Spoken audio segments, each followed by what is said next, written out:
Hey, Morning, we're Al. back. How are Yeah. you? Well, and Al.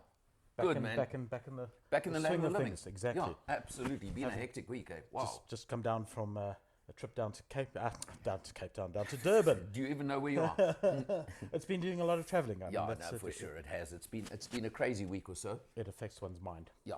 Well, you got to have a mind first. Well, Yeah. Toyota, Toyota factory.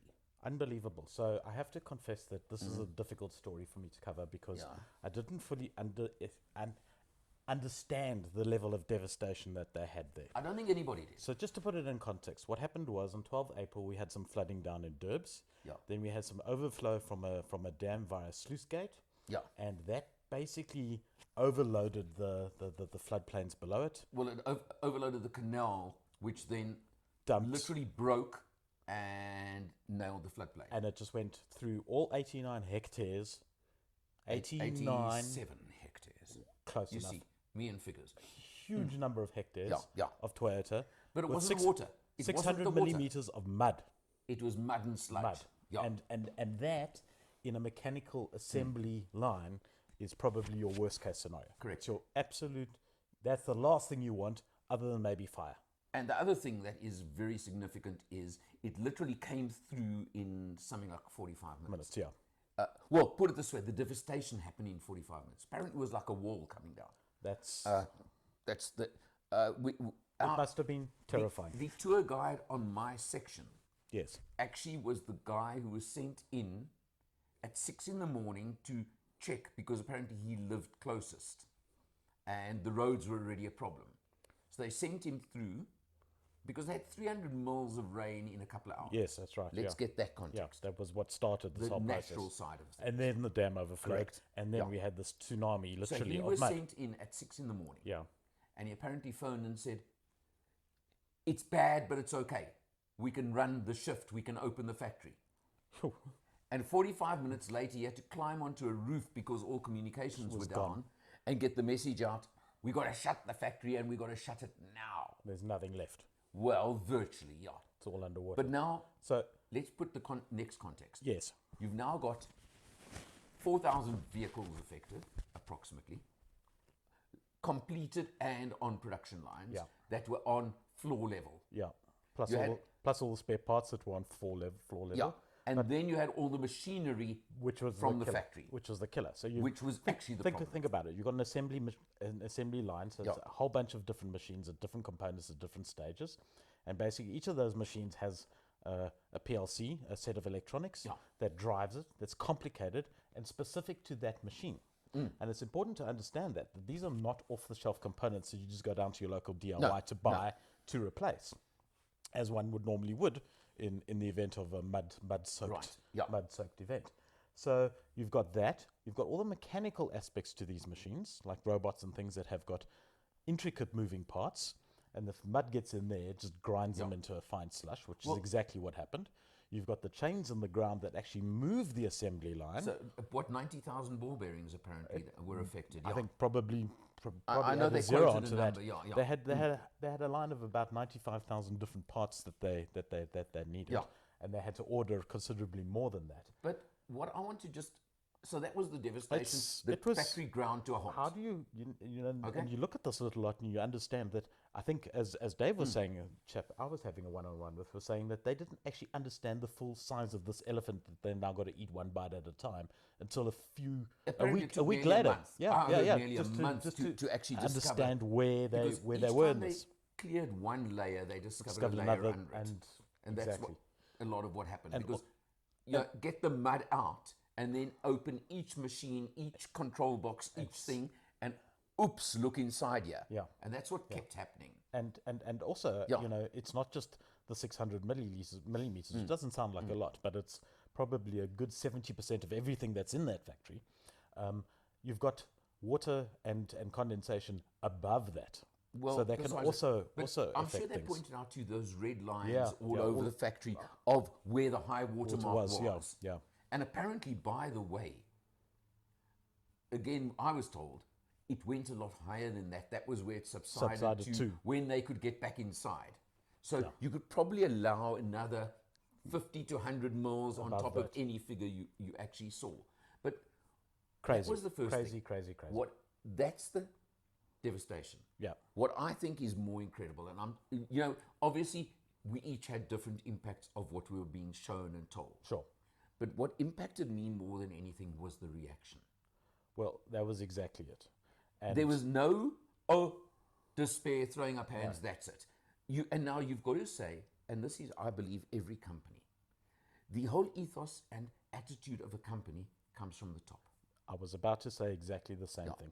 And what's interesting about Toyota is it's not just the top; it's the whole team. Correct, yeah. And- But it flows down. It always funnels downwards, okay? Absolutely. Now, South Africa, as it stands, and I'm going to name Andrew Kirby, Yeah.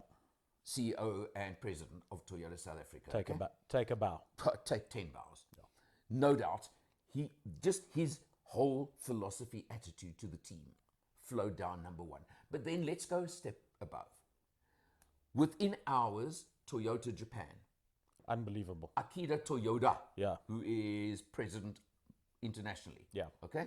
Obviously a descendant, whatever. That's it, yeah. Okay. He got involved day one. What was amazing was there was not even not once they tell me did the Japanese ask, how did this happen? No. They weren't interested. No. They were like, the question was, how do we fix it? here's the problem, let's fix it, and let's get it done as The fast only as question possible. was, how do we fix it? Exactly. So what does Akira Toyoda do? Within 24 hours, he takes his top risk guy worldwide, The management. Asusuko or something, I think his name was, but let me not. We know the Japanese are capable of dealing with natural disasters. Yeah. They've had a few. That. So So what does he do? He takes Asusuko, I think I've pronounced it right, popped him on a plane, sent on a him over. plane. Within 24 hours, he was on a plane Yeah. to South Africa Yeah. to do what he can do. Exactly. And as you say, a guy who's got experience of disasters of every kind. But then it goes a step further, which I love. Within 2 or 3 days, they were having Zoom meetings, Yep. over 400 top people worldwide, In twice the a day. meetings, exactly. Twice a day. I mean, can you imagine sitting through those? Yeah. It must Wow. have Yeah. been a And torrent Can you of imagine? information flowing Okay. backwards, forwards. but then what does Akira Toyoda do? They had a command center set up. They had their disaster management program up and on that, and Dave was saying to me that changed on a daily basis. Yeah. The other thing depending was on where things were there starting were to go. also something like 7,000 employees at that factory. 8,000 on the floor.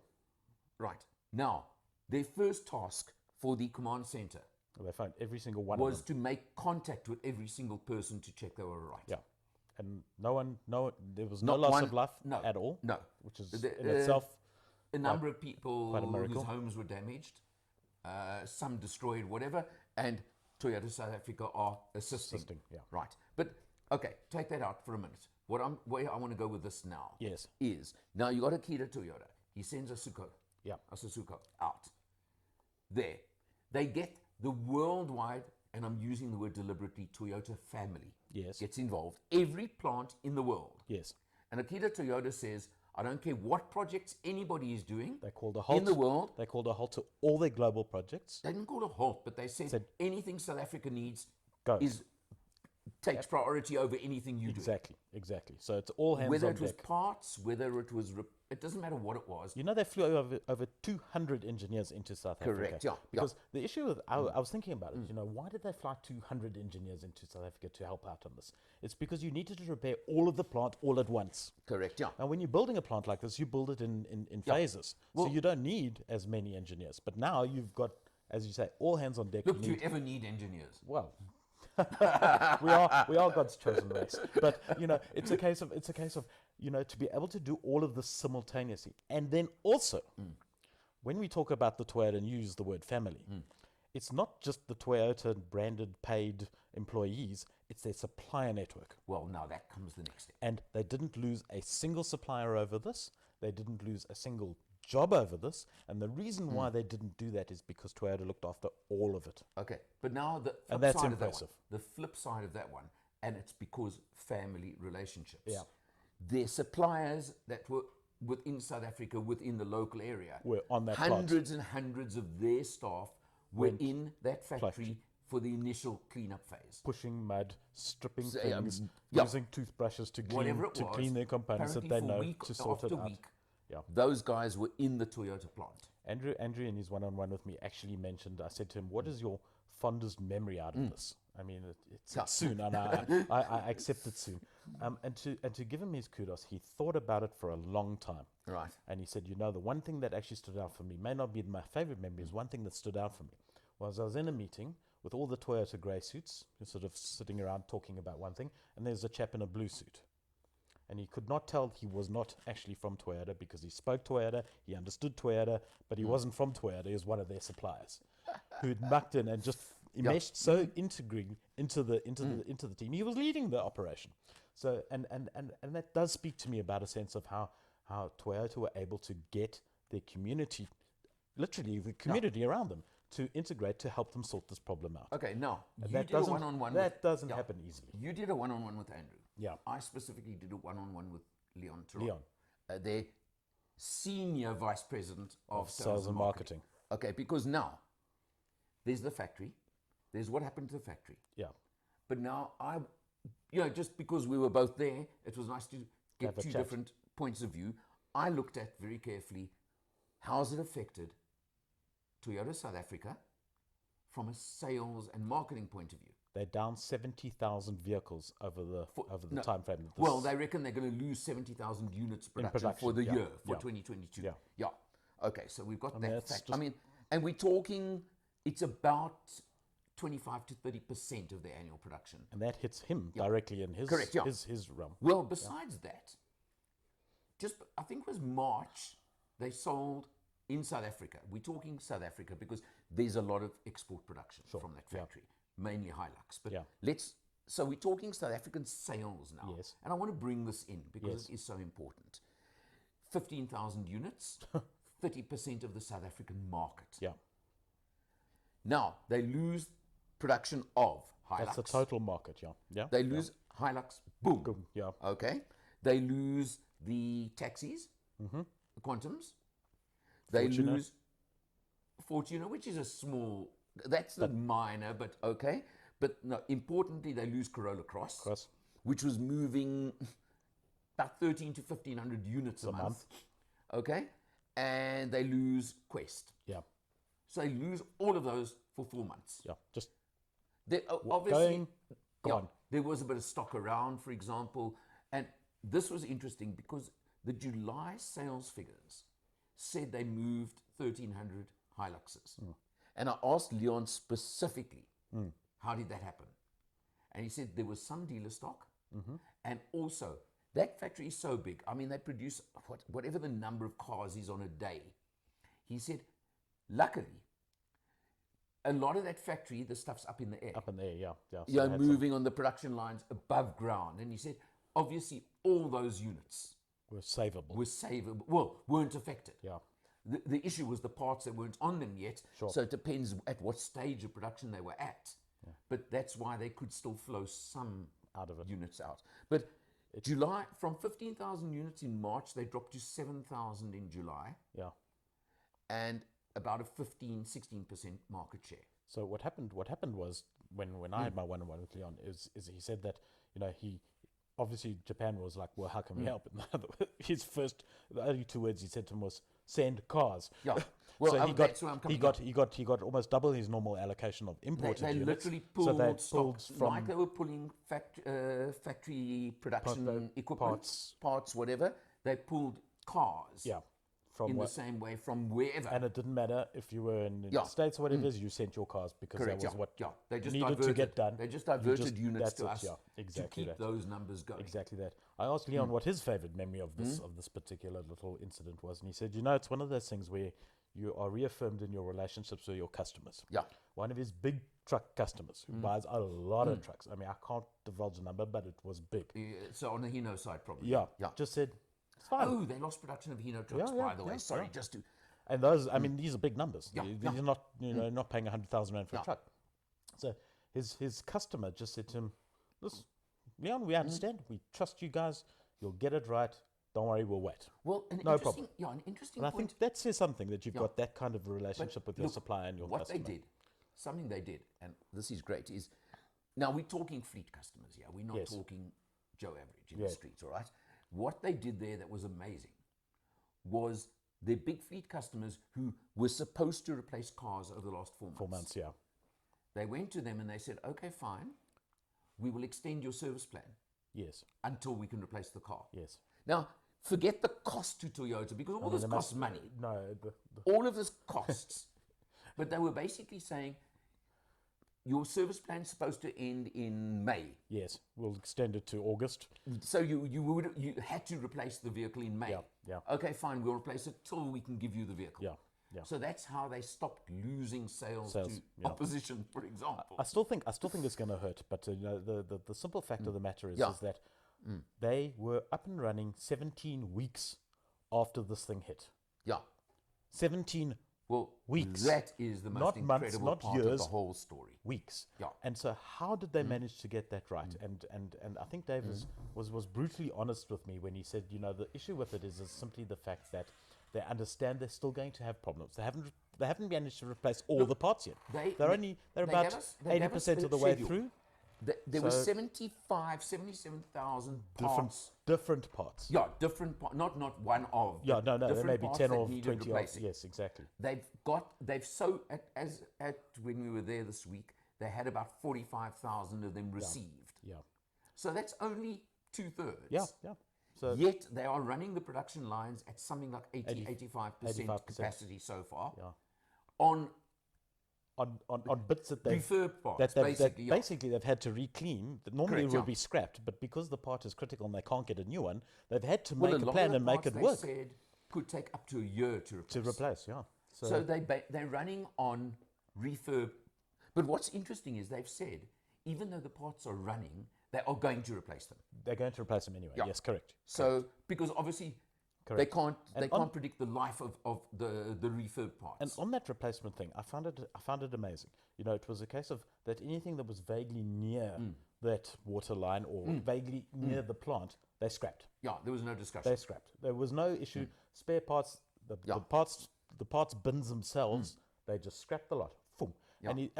And you were saying that actually we're not seeing any of it because they've got an off-site storage Yes, facility Yes. stuffed full of containers Yeah. with all the scrap material that they've come out. Well- They said they're not taking a single one iota of risk in terms of any quality compromise, Okay. which obviously we But expect from Toyota. besides that, you've got to understand something here. I'm going to just put a Unbelievable. context. It's got a lot to do with insurance as well. Sure.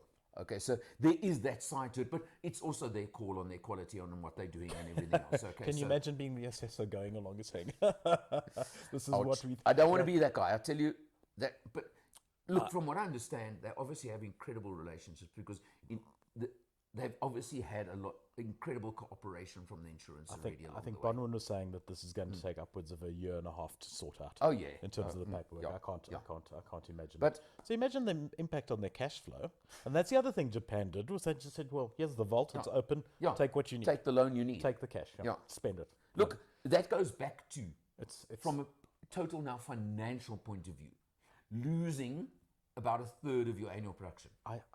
And you know what? I don't, That's the point I'm I actually don't get that impression from Toyota Japan at all. I think they just wanted the problem solved. No, that Whatever wasn't- it cost doesn't matter. That wasn't the point. That's today. not there Yeah. exactly. I It got was the about feeling Andrew, as CEO, obviously, and Bronwyn, the financial director, they cared about that because it's going to have an impact for 1, 2, even the 3 results, years, yeah, I reckon, yeah. on Toyota South Africa's bottom line. But that's not the point. I want to end this. Do you? Well, finish off with before I forget. Stop waving your hand in my face. I'm Italian. This is how we talk. I'm not Italian. I should be Italian. We're talking Japanese. The ethos around the factory is that people who do maintenance in the factory normally have a 5-year training program or whatever it is. They did 5 years worth of practical in 3 months. And not only them, everybody. So if a worker was working at a workstation, the chances are exceptionally good that that worker stripped that machine, cleaned it with a toothbrush, Well, there was he still himself, guys doing some there. and Yeah. put it back together himself. And what the managers are saying is that there's been a shift in attitude around the workers understanding how things now get together and how the whole factory works. And when I was walking around, I didn't see a single issue of anybody other than switched on high alertness Yeah. and focused on Correct, on work. correct, yeah. And one of the things Dave was saying is that Leon's moaning about the fact that he's lost 70,000 cars worth of production. He says, with the workforce where they are now, with the team that they've got now, with the family that they've built out of this crisis now, they'll make another 70,000 over and above their targets this year. Well, let's see. Let's wait and see. Let's wait But and I see. thought that was, Yeah. and that for me engendered the spirit of what Toyota's about. Okay, and on that Fantastic. point, Really good news. And On it's a that- South African story. Let's on that note, point it out. South African good news. Will and L, Catch you Toyota. next time. Yeah, well done, Toyota. Well done, Toyota South Africa and Toyota International. Cheers. See you next time.